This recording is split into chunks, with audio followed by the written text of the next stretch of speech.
Takeover Tuesday Takeover every Tuesday, 5 p.m. Glockerware Radio.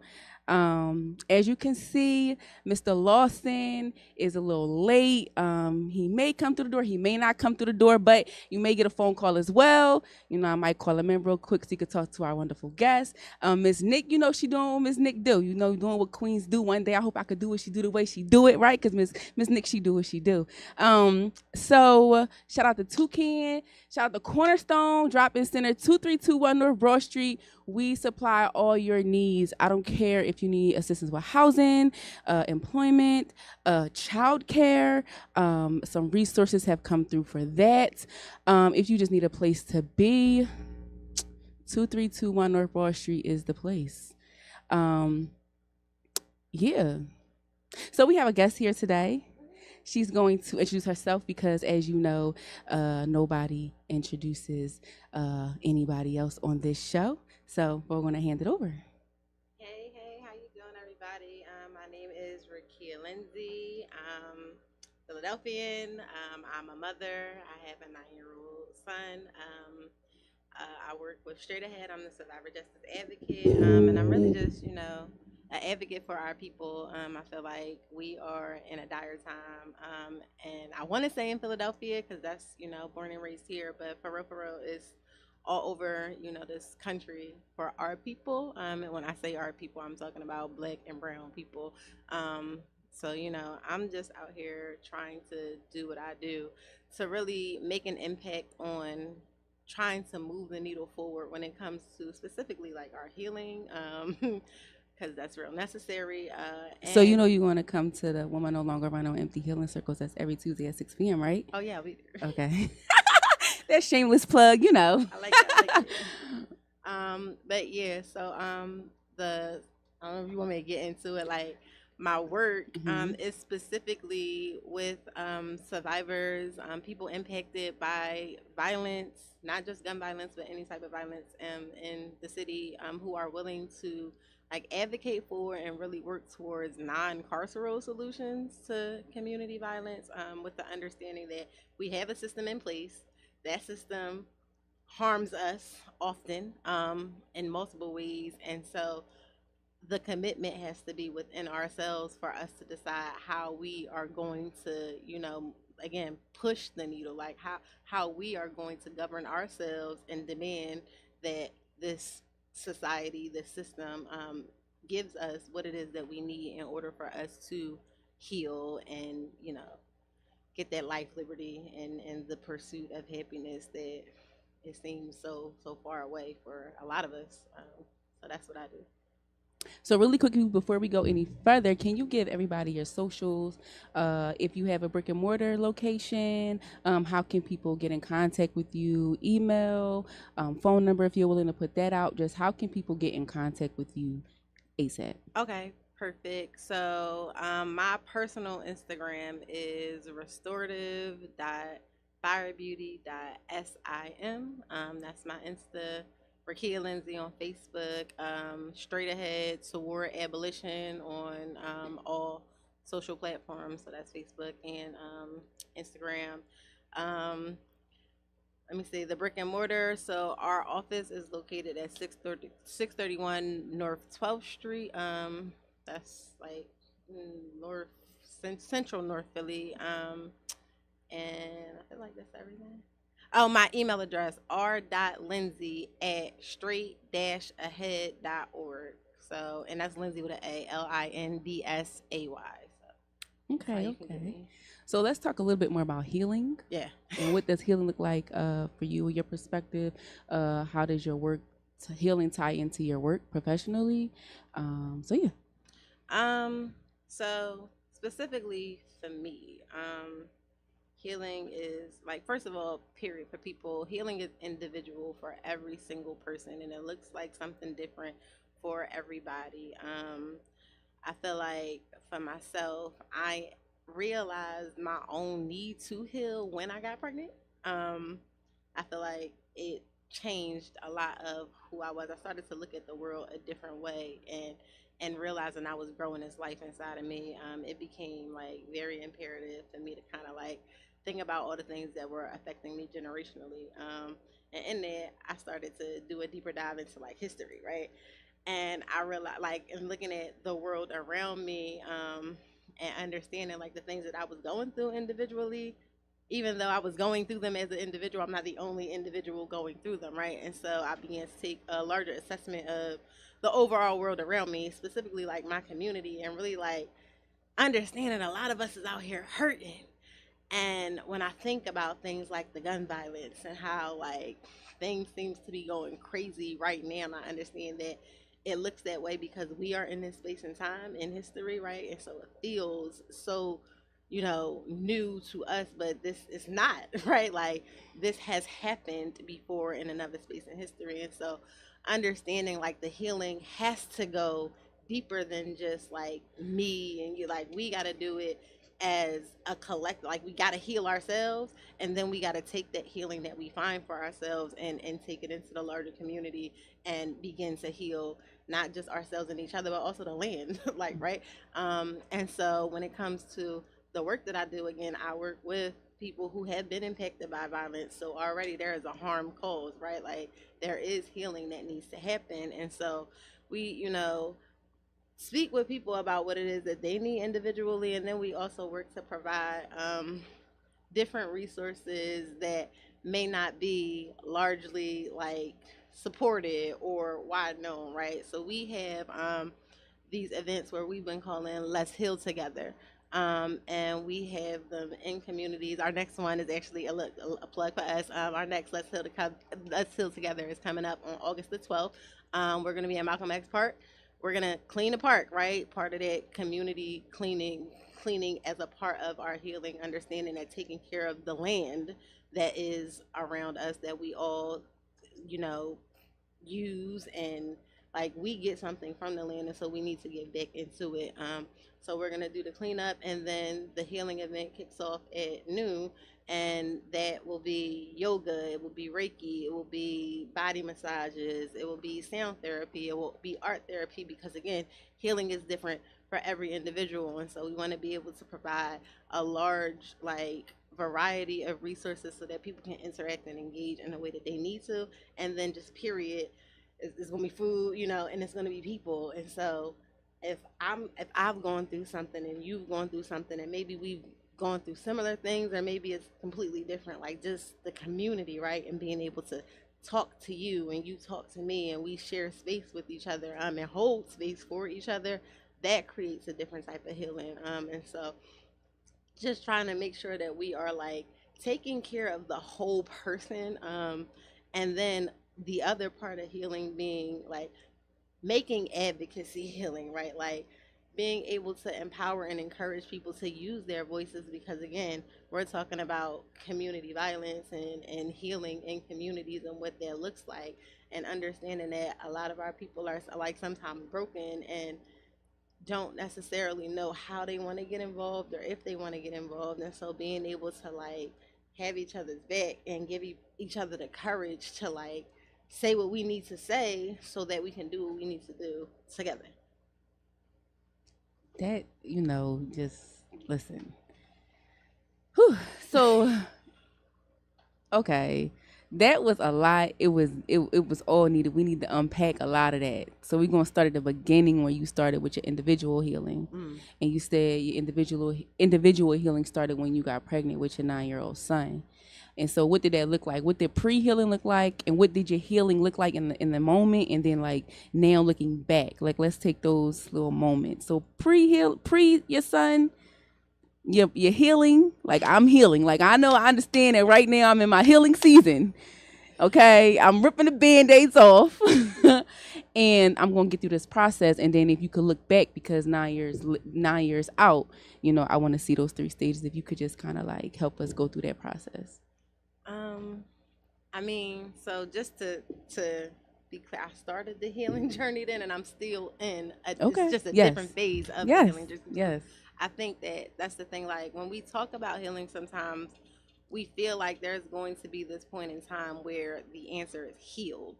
And I mean, not to discourage anybody, I don't feel like that exists. Like once trauma has impacted life, I think that it is a continual journey of healing. Like, so once you get on your healing journey, you on it, and you gonna be on it until your spirit decides to take its rest, or your body does, because your spirit will continue.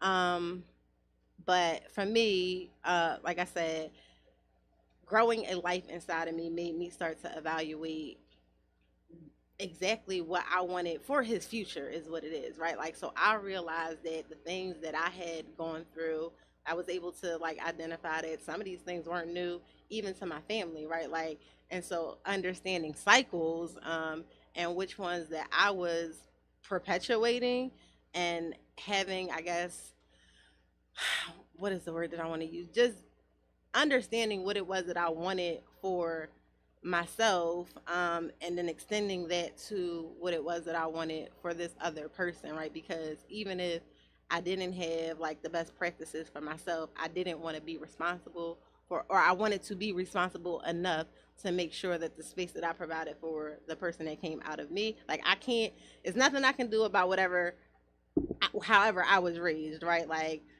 people poured into me what they could, and people did the best that they could. They did what they could in order to get me to the space that I am today, right? And I'm grateful for that. However, now it's like, okay, so it's on you. You got to build from there. And so what are the things in you that are broken that you can fix in this moment, right? And happen to do that evaluation, thinking about the community that I lived in, and what, honestly, what I want to give to this world, and how the more you give of yourself, the more comes back to you. Like, that became really important to me, and really just the example that I'm set, right? Like, who does this little person see me to be? So with all of that, again, it just became like this really messy space of being very honest with myself, about some of the things that I had poured on myself, like you in this because of what you did, and I think that radical honesty is a huge part of healing, and again, understanding some things are there that don't, like, you didn't do it, and giving yourself the grace to say, like, this is a part of me because of this thing that I've gone through. So how do I hold space for myself? How do I live and not allow this thing to consume me? And understanding that all of the things that are in us kind of gauge how we show up in the world, and really being very, very serious, again, because I got this person watching me now, about how I show up in this world, because, like, again, like we say, the children are the future, and it sounds so cheesy, but the reality is, right, like, even in like religious texts, it raise up a child in the way that you want them to go, and when they are old they will not depart from it. And I think that that's important for us to think about, especially when we look at society today. It's like, what are we showing our children? What are we teaching them, right? Like, are we teaching them that healing is important, or are we allowing them to just walk around in anger and rage, and not know how to deal with conflict, and not understand how to, like I tell my son all the time, like, you can be angry, you can be mad, like, you can have feelings, you better have your feelings, and you better acknowledge your feelings, but in acknowledging them, you also have to choose how you're going to respond to them. And I think that for me, the biggest part of healing was like being able to really tune in and say, like, I feel this, and then understand, like hold it, and try to figure out, like, why am I feeling this, or because I'm feeling this, what's the next move, right? Like, how do I get from this is a feeling to what's the next thing that I'm gonna do because I feel this way, right? So I mean, that was the process, and again, I don't even know, like, stage one, stage two is just like a continual, like, pendulum of trying to maneuver through. And I think as life continues to go, because, like, what was affecting me when I was pregnant is not what's affecting me. He'd be 10 in October, right? Like, it's a complete, like, and I still have things, but continuing to be conscious of, like, okay, life is going to happen. How are you going to show up as it's happening? And just being aware that things will affect you, but not being willing to allow them to, like, break you or harm you. And I think, like, trauma informed is like, right, like that's the new key term, right? Like, when we were growing up, nobody was talking to us about trauma. It was drama, right? Like, and they was Mhm. telling you to save it for your mama, right? Right. But now everybody wants to have that conversation about trauma and triggers and how these things actually do shape who a human being is. And so my work is like dealing with people who have been in trauma, but also like with that impact are willing to use their lives or use their voices to push for something different in our communities. Like, yeah, I've been through this and I don't want nobody else to go through this. And so how can I show up in a way that like pushes us in a different direction? I love it. I love it.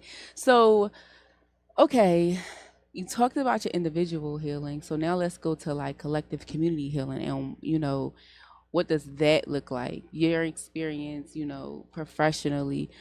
What does the city of Philadelphia? How are we going to heal? First off, do we need to heal city of Philadelphia? Like, because there's some people, I don't know. The viewers may, what I'm saying. Is healing even necessary in the city of Philadelphia? But anybody that watched the news, I think, like, and I'm gonna be honest, I try not to because it breaks my heart. Even just like tuning into the news is like you gotta heal from that. Hmm. So absolutely, there is healing necessary in the city of Philadelphia, and again, I reiterate, it's necessary in every place that there are Black and Brown Hmm. people. What are we In healing from though? um, Like, be specific. Like, it, we said trauma, but like, what are we so healing from? oh, that's a loaded question. Um, So we have to understand that we are a people who have, they say they brought us over here on slave ships, like we are a people who are dealing with some deep seated issues, right? Like we have been tortured, our families have been broken, our language has been taken, our culture, our religion, like literally the worst of the worst that could have been done to any human on the planet has been done to us, and that type stuff lives in your DNA. And so like we we got to heal from that, right? It's not just slavery, right, or the transatlantic slave trade, right? There was also Jim Crow and segregation, right? Like we watched all of our leaders be murdered, and then there was a state of fear, right? And then capitalism came in and said that only 1% of people can have any wealth, and poverty is your name, Black people, right? And y'all got to live in grime and dirt and degradation, and the TV is teaching us that we hate ourselves and to hate each other, and none of this is our truth, right? Like education been snatched away from us. They put us in schools with asbestos, and so when you ask what do we need to heal, we need to heal from everything. Hmm. um, and the question of how we do it, one day at a time, and honestly, right, like honestly and collectively, right, like we have to be honest with ourselves. Again, the individual part I believe has to happen first. Like I think that people have to be able to tune into their own hurt and their own brokenness before they can do anything like outside of themselves. But once that happens, I think the mentality is like each one teach one, right? Like once you start to do it for yourself, like we also have to understand that like intentionally so our people have been like put against each other. So we out here not showing each other the love and support that we need to, and even that is a part of the healing, right? Like we got to be able to come together as a people the same way everybody else does and be like, I got you, because in order for me to be cool, I need you to be cool, right? Like we need our villages back. We got I don't it's a lot. Like um. So why do you think, because I believe the same thing when it says like individually, like you have to heal individually before you try to go out there and heal the community, because if you can't figure out what's going on yourself, you're just going to spill out there, right? And so you're just going to add to the problem. So we see all these things and we're in communities of Black and brown people, and I feel like a lot of us are talking about healing journeys. We're on our healing journeys, we're doing this, we're doing that. So I guess my question would be to you, because you're in the community and you're healing, why why aren't we healing individually at a higher level? So why aren't we, like, why isn't the person walking down the street that we see, like, are they on their healing journey?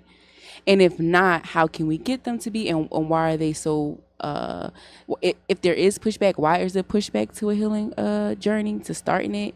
So just kind of help frame that for us. I love that question, because it leads me to this point that I've actually come to quite recently. I feel like we are all on our healing journey. Some people are in acknowledgement of it, and some people aren't.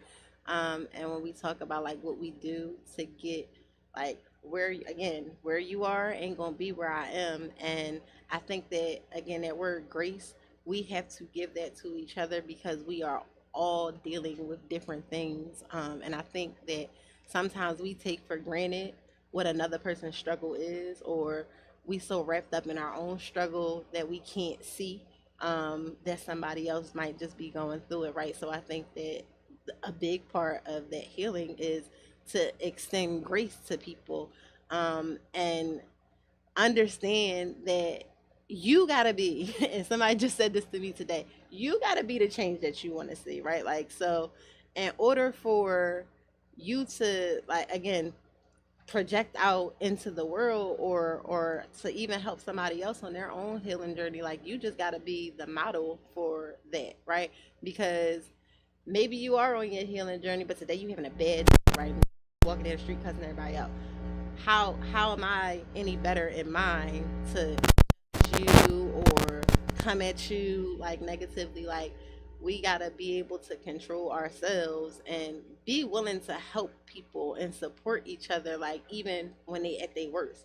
A lot of like my work is to end life without parole, right? Like to find forgiveness, right? And to advocate for helping black people who have been impacted by crime through like being harmed, and people who have been, not just black people, let me, like people who have been impacted by crime because somebody harmed them, and people who have been impacted by crime because they were the harmer, right? Because the reality in our community is that there is a root cause to crime, and the name of the root cause is poverty. And most of us are either in it or have been in it in some point, right? And again, slavery didn't just happen to a few of us, right? It happened to all of us. All of our ancestors went through Jim Crow. All of our ancestors came up in segregation. Like, all of us can say that that has been an experience. Like, and maybe not personally, right? Like, I can't say that my grandmother was a slave, but somewhere in their bloodline that was there. So dealing with the fact that we live in a country that hates us and the systems that exist to keep us down, I think the first thing that we all have to do in terms of healing is to extend grace to each other, to start to deal with each other from a space of like, I got you and I love you, and even if you being a jerk today, like, you cut me off in a road, I'm not gonna cuss you out like, because number one, that's not gonna make my day any better, right? Like my own personal healing. As soon as I start cussing you out, now I done flipped my energy, and I don't need that for myself. But also, somebody else probably cut you off 2 blocks down, and you just again that energy shift, right? So you just doing what has been done to you. So how can I break this cycle, right? Like, how do I not feed into the negativity and actually shift it, right? Like they say, energy cannot be destroyed, it can only be like changed, Mm-hmm. right? So how do we redirect this and start to like reprogram ourselves into a space of love and healing and support and like uplift? Like, how do we start to treat each other better? Mm-hmm. I would say this as it relates to me on an individual slash personal level. You speak to the choir, right? Because I'm not gonna go into my business like that. But like you saying some things. But I will say this too. No, I'm not gonna say that. I'm gonna just say, I would listen. just say it. No, no, no. That's for private time, okay? But I'm gonna just say, like, listen. I like it. I enjoy it. I enjoy listening to you. What you say makes sense. It's not like this is my first time hearing it. However, I do enjoy it. Um, We don't have a lot of women, I would say black women, that speak the way you speak in that way about this. I haven't heard it because it just flows from you. So I feel like you've been studying. I feel like you've been in this. I feel like you kind of like, you know what I'm saying? In your heart, I do understand the heart thing, right? So you said life without parole. Is that what you said? Death by incarceration. Okay, so let's talk about that a little bit. And this is your professional, correct? Exactly. So what does your everyday look like? So let's talk about your. So what? Let's get into that. Okay. So Survivor Justice Network. I'm the Survivor Justice Advocate for Straight Ahead. Again, Survivor Justice Network is a collective of individuals who have been impacted by crime, who are advocating for non-carceral solutions, right? And one of those things, right? Because we are very much like in our infancy, right? Like we are building our base. And the idea or the concept for the Survivor Justice Network came from trying to move some legislation and having at the time then, because we do have a new Office of Victims Advocate, a statewide. So the Office of the Victim Advocate is supposed to again, advocate for people who have been impacted by crime, right? And so, largely, what happens, and historically, victims' voices are used to, like, for harsh and punitive punishment, right? Like they'll prep you for court, the DA, and they'll get you to come and they'll get you to cry and ask for like these very harsh sentences. And though there are some people, maybe even a lot, who want that, right? There are also a lot of people who like no, right? Like this system doesn't work. What does you putting somebody in prison for the rest of their lives do for me? How does that help me heal, right? How is that justice? Especially when this doesn't change the cycles of crime in community, right? Like if mass incarceration was the answer to crime in community, then America would be the safest place to live, right? Because we are the leader in mass incarceration. However, that's not the case, right? Like, because mass incarceration is just another weapon, another tool to keep white supremacy, racism, and that capitalism going, right? Like, it's a part of the overall system, which has been trying to do us in since the founding fathers wrote the Constitution, right? And so, with that being the case, we as the Survivor Justice Network are like, okay, so if that doesn't work, and we can say that that doesn't work, right? We can acknowledge that maybe there are some good police, but a lot of times, right, there are crimes committed in communities, and nobody calls the cops because we don't want the cops coming in because they gonna cause more harm Then good. themselves, right? Like they just going to elevate the situation. And so, what do? Do you do nothing? No.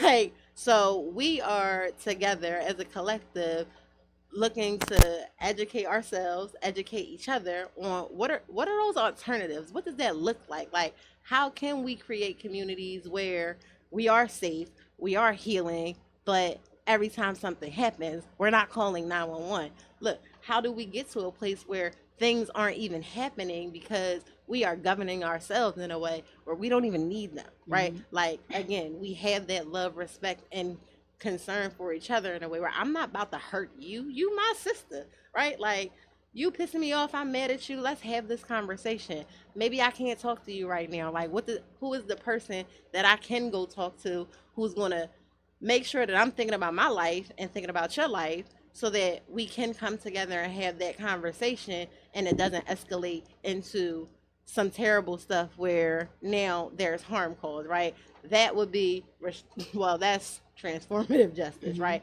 And so there are concepts like healing justice, restorative justice, transformative justice. We are exploring those things and trying to figure out, like, what does this look like in community and how can we like impress upon our elected officials, those people who are supposed to be advocating for us, the people who we actually vote for, and say like, we trust you to do what's necessary to make sure we cool in these spaces. Like, what can we be telling them that they need to come bring home the money so that we can fund, right? Like, GVI, gun violence intervention, right? These programs where we're actually resourcing community to come out and police themselves, right? To have the mental health services that are necessary, because we also have, like, when we talk about healing, we also have to deal with the fact that most of us are walking around with PTSD. They was doing fireworks, couple little boys yesterday, and I'm like, ooh, I just wish they would stop, because I'm so used to the pop being, I'm a hear that somebody is no longer with us. I don't like it. So how do we deal with like making sure that communities, and that comes to mind is like the 57 Blocks Initiative. 57 Blocks, if you guys are not familiar, 57 Blocks Initiative is they did a research study which then showed that 30% of the city's crime, and this research study was done in 2018, 30% of the city's crime was happening within a 57 blocks in Philadelphia. This 57 block, or the 30%, all is only 5% of all of Philadelphia's landmass, right? So that's a very, very small area, right? 30% of the crime is only happening in 5% of the land, right? And this crime already is 10 or more homicides, right? So 10 or more deaths in 57 blocks, right? And so the initiative is saying, so if we could say, oh, and then the other part, right? They did some more data over top of these 57 blocks, and then it showed that in this space, like these 57 blocks, 53 of the 57 blocks had been historically redline neighborhoods. And if you are familiar with what redlining is where they decided that this is where we want to keep the black people so they can't get, loans to live anywhere outside of here, right?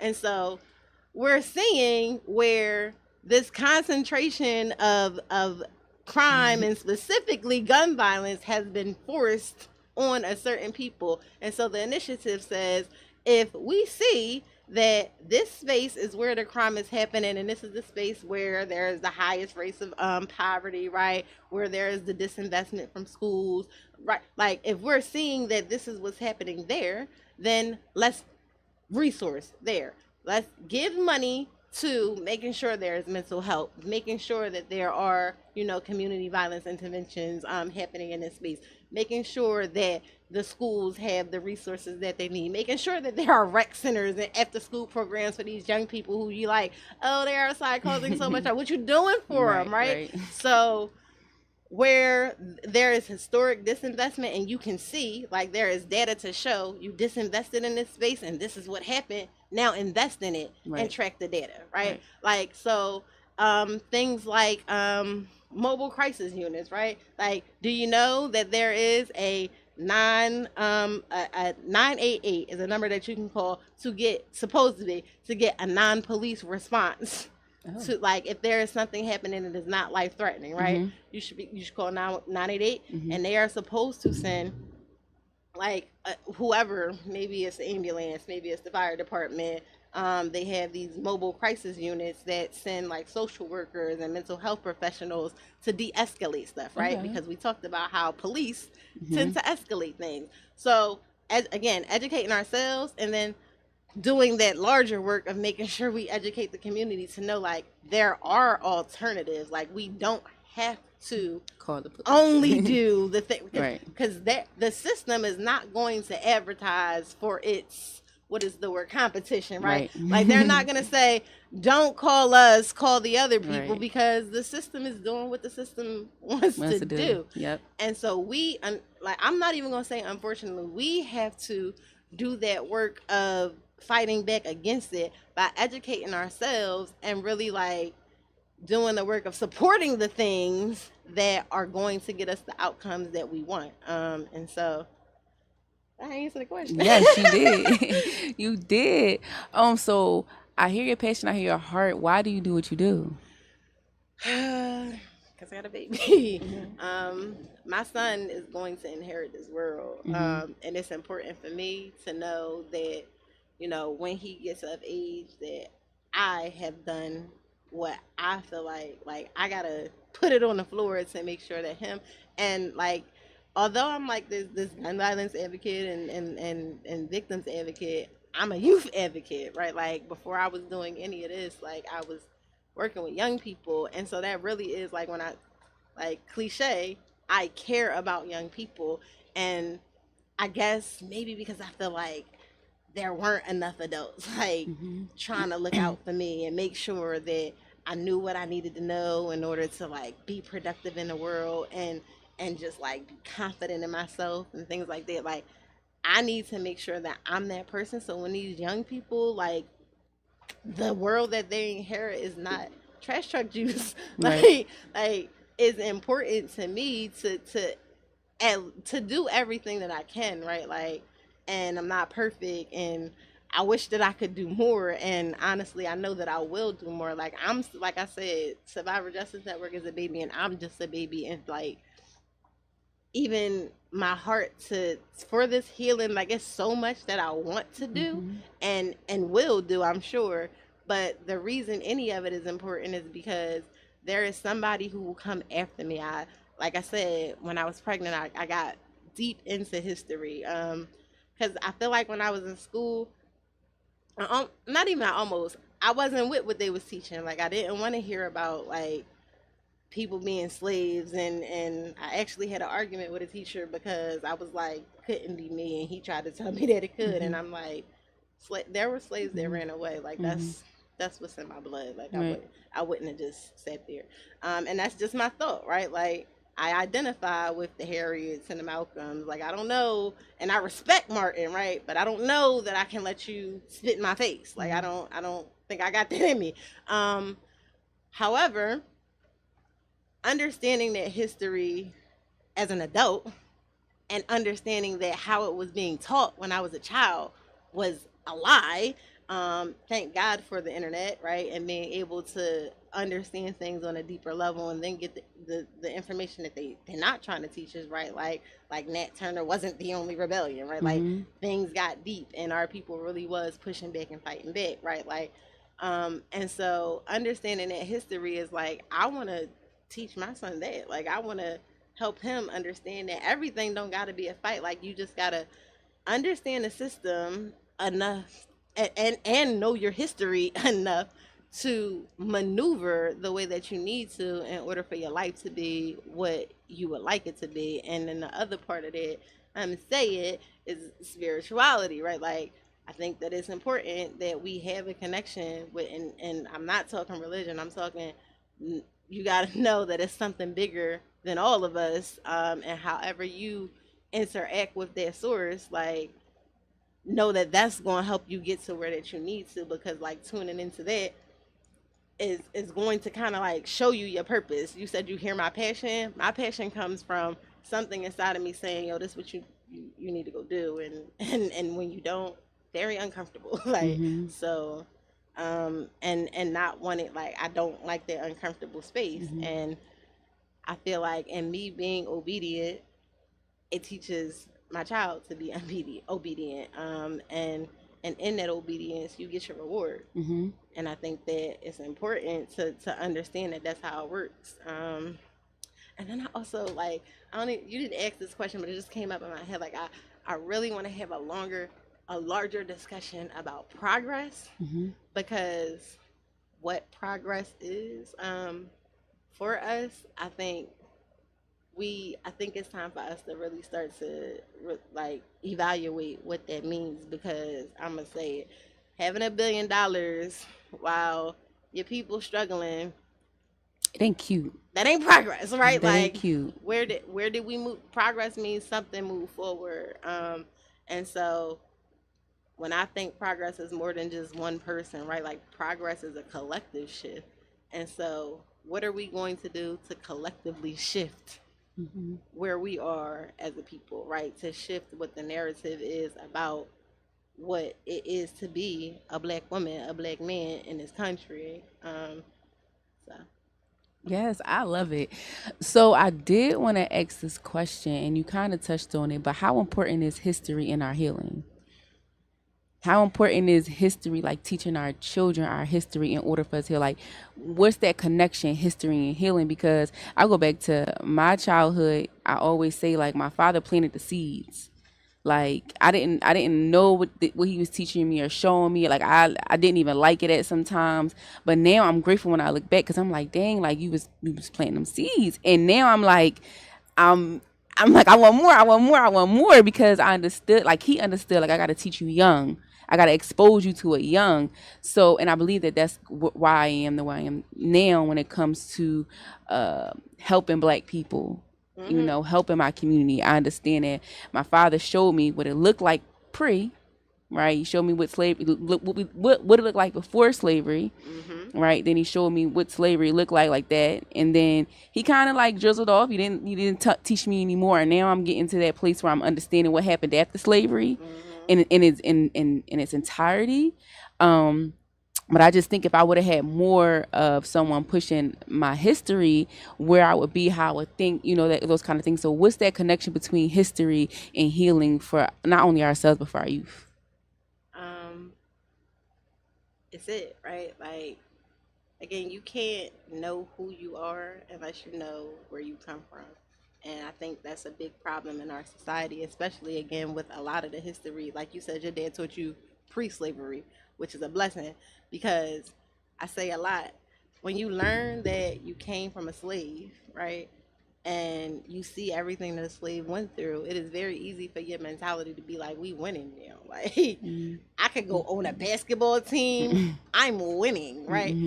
But when you learn that before slavery, our people were creating dynasties, right? like we had empires, right? Like we were, Mansa Musa was walking around tipping the economy, giving out golden coins to people, right?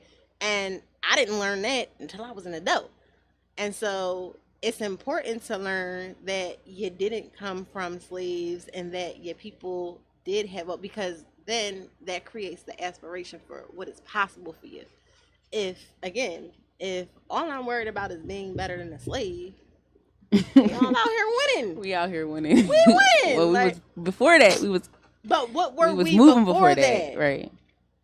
And with understanding what we were before that, it gives us that's that narrative shift, right? Like, no, I was a king, and so if king was where I really came from, then are we winning? Like, right? And what did it mean to be a king, right? Because the king was responsible for the empire, right? The king was responsible for the community, and how the community was eaten was a reflection on how good your king, like who you were as a king, right? And so that creates then a responsibility and accountability to each other, which is another part of what we lost. Like you asked, what is history's connection to healing?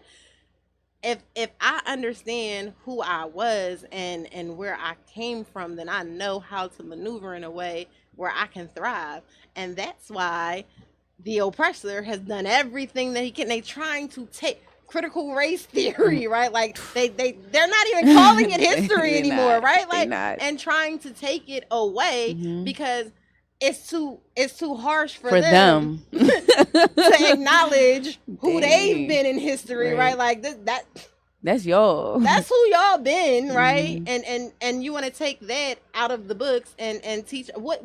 But what would they even be teaching us anyway? Because they already are not teaching us. You went right into the question, like, well, if you didn't already whitewashed all of our, our greatness and took credit for everything, like the pyramids, y'all done bleached people inside of there, and now, Cleopatra is white, and every time they show us on TV outside of, Black Panther, they changing it, and one of them are playing us, right? Like, they know how important history is, and that's why they are so intentional to try to take it away from us. And so we have to be that much more hungry to be like, no, who am I? Like, where did I come from? Who are my ancestors? Because again, DNA is real. Like, all of that stuff lives in our blood. And once you learn about it, it like activates something inside of you that like have you like, I'm not gonna lie, I'd be like that. And it's like, and then when you learn the history, it invokes that passion, right? Like, you get angry when you be like, yo, this how you was doing my folks, like only because they was over here trying to like make sure we was good. Y'all bombed Tulsa and how Rosewood and like. And correct me if I'm wrong. I may be wrong, but I've done this, right? A little history. So 7 years after slavery, that's when Jim Crow. Correct me if I'm wrong, because we was doing so well, we was outperforming them. I could be wrong. Where Jarue at? Jarue to fact check me and whatnot. But if I'm not mistaken, that's how the Jim Crow came about, because we was doing so well, right? And it was like, y'all can't outdo us, so we gotta put this on y'all. And it was just like, dang, they don't even teach us that little 7-year period of how we was doing so well, and they just came with that. Even my dad shot to him over the weekend, Homer G. Phillips. If I think it's on Netflix or Peacock, about the Homer G. Phillip Hospital and how they, black nurses, and I mean, it was just phenomenal. It was this phenomenal hospital, and then they literally just came and was like, we just gonna go ahead and shut it down. Right. 5 o'clock, and the guy used military. They used a military tactic to take the hospital away from the community, and it devastated the community. So I would encourage the viewers and yourself to go watch that, because I was just like, we can't have nothing. We can't have nothing. We live in Philadelphia, the only city that has bombed itself, right? Like, move. Osage, they was over there minding their business, and there are still people incarcerated to this day because the government decided, right? Like, y'all can't live how y'all want to live, but we in the land of the free. Why not? Because y'all doing too much waking people up, right? And y'all going to shift this system in a way that we don't want that.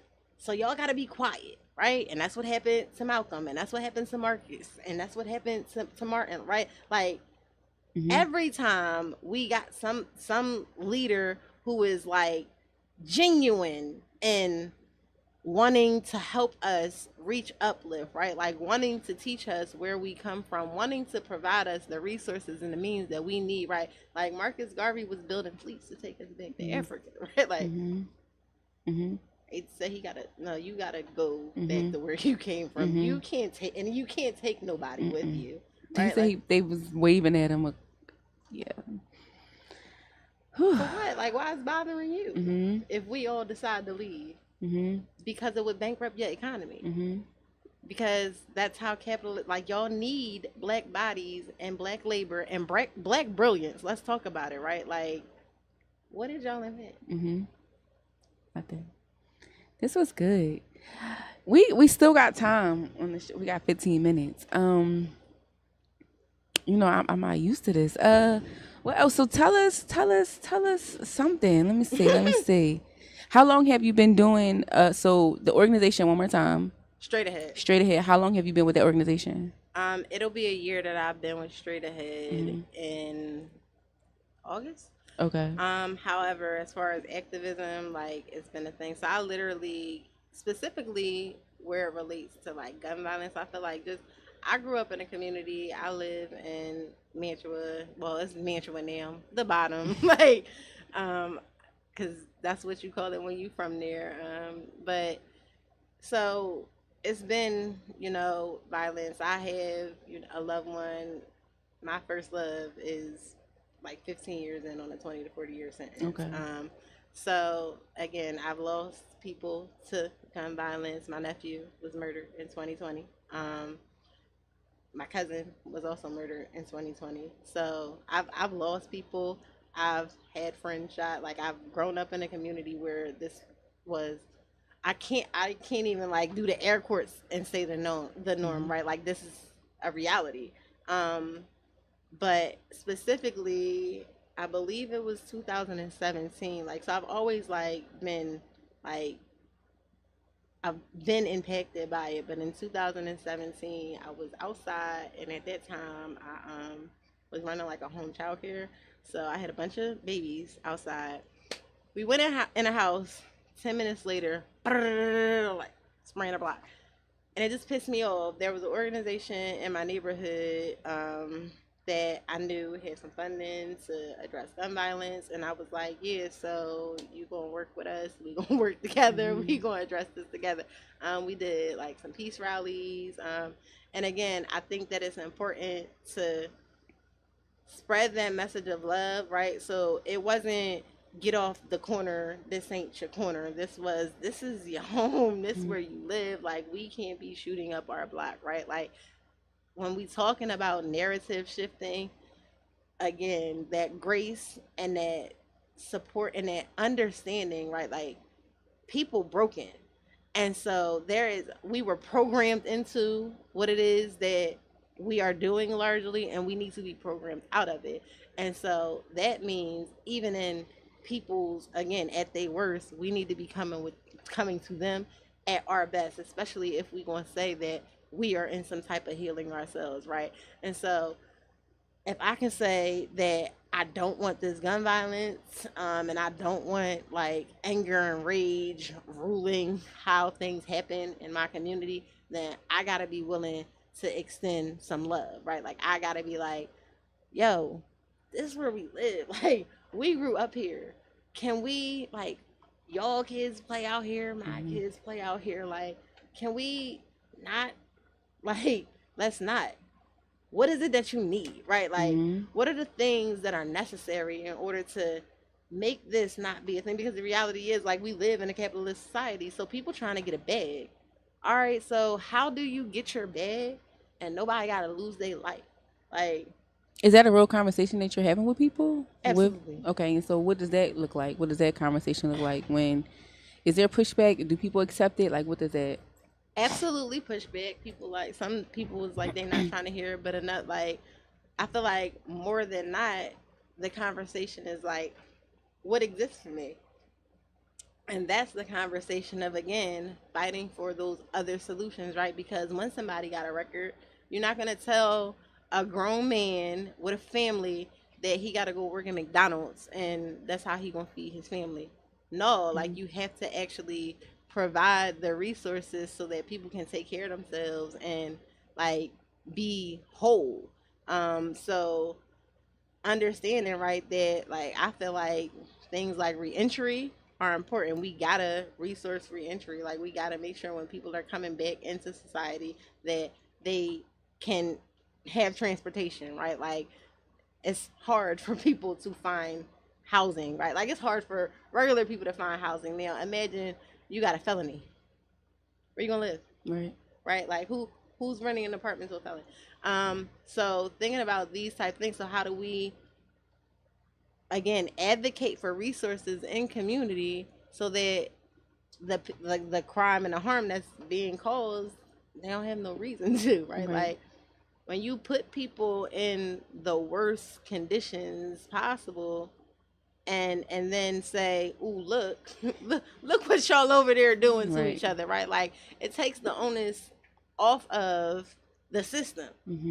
And right, like, and then they say, and then after the harm is caused, now you got to go to jail to be accountable. Right. How the hell is that accountability? I'm sorry. Like where is that accountability? Like you've been removed from the harm. Who are you accountable to? Right.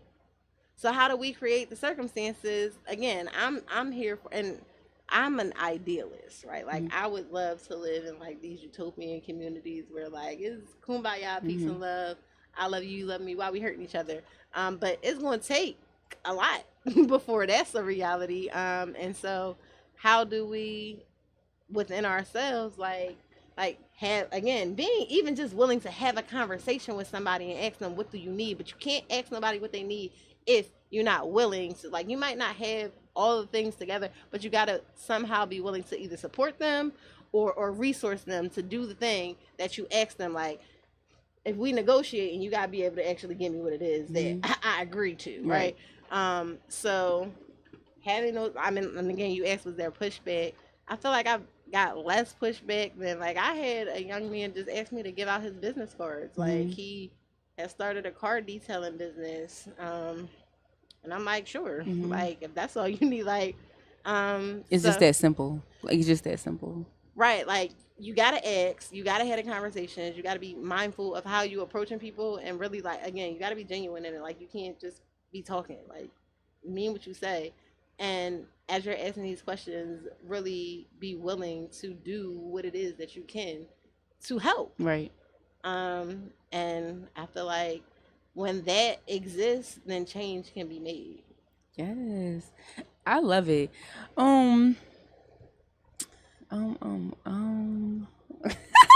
This dead air. You know you're not supposed to have dead air on the air. You're not supposed to have it. I don't know. Like what else? What else do you want to share with us? You know, ask why you do what you do. What is 5 years look like for you in this, in being an activist? What projects do you want to see? Do you want to spearhead? Do you want to take charge? Like, what do you want to see? Like, what are your plans for yourself in this line of work? Because you just said you just started. Um, I'm gonna be honest. 5 years from now, for me, Hmm. like if we talking again ideal goals, then I'm not doing this work because 5 years from now, we not 300 plus homicides in the city, right? Hmm. Like 5 years from now, our I like communities, that. I like yeah. that goal. I like that. I'm so anybody who has ever worked in nonprofit and your goal is not to put yourself out of work, like you ain't. Hmm. That's not the right goal, right? Like I want to, and again, I'm standing on the shoulders of people far larger than me, right? Like, so 5 years from now, I'm a whole lot more educated, right? Like, I can tell you exactly if that 7 years you Yes. were saying was right. Like, Me too. Me too. but at the same time, 5 years from now, like, so my son is 14, about to be 15, right? Like, Hmm. he's starting Right. sophomore year of Right. high school.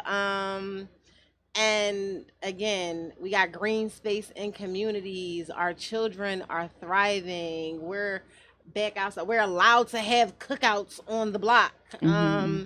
And I'm a part of helping to make sure all of that, happens. Like we love each other as people, right? Like it's not weird to say hi to a stranger walking up and down the street. So just again, for me, I feel like I'm my hope is to bring extreme love, big healing energy to any space that I come into, and supporting anybody and helping to get that for themselves and in any space that they want to share that into the community.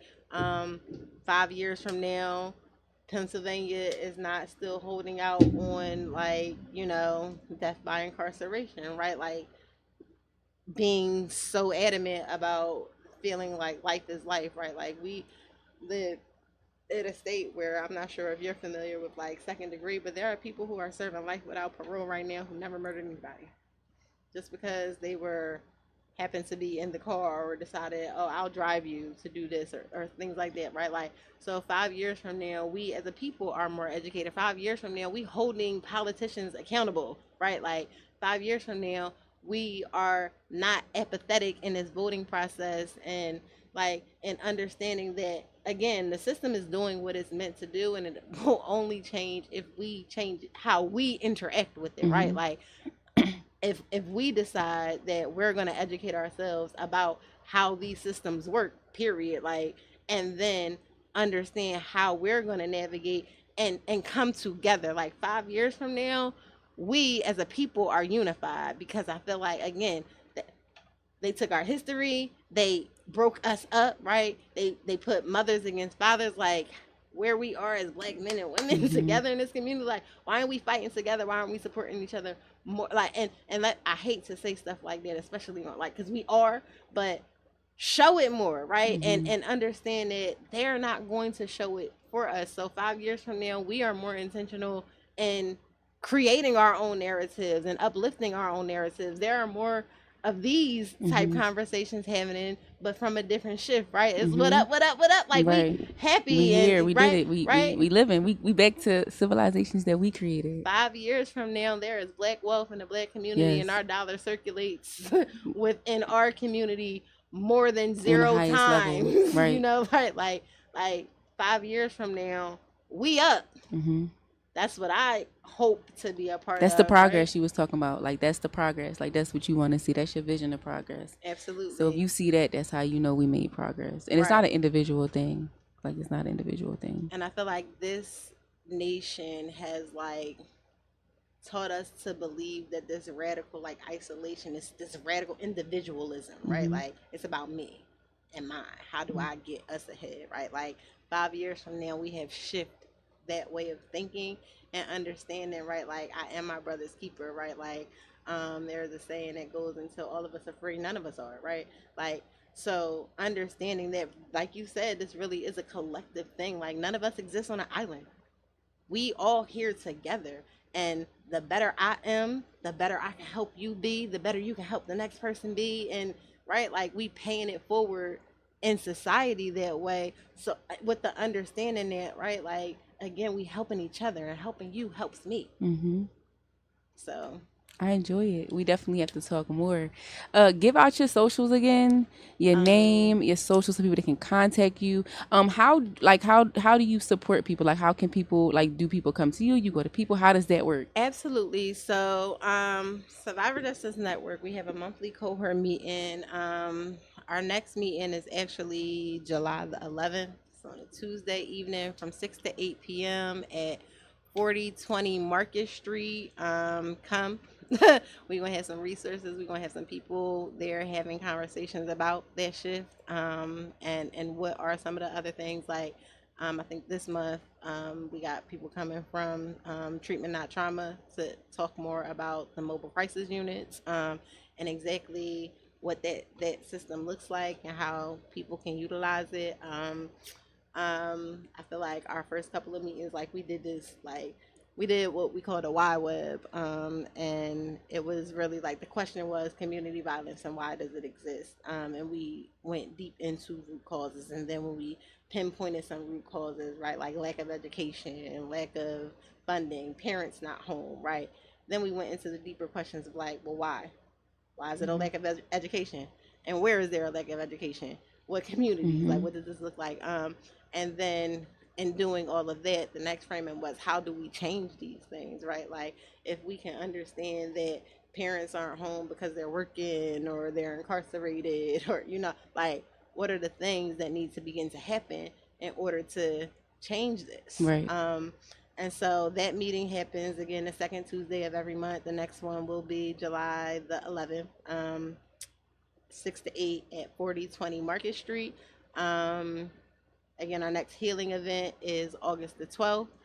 It's going to be at Malcolm X Park from 11 a.m. to 3 p.m.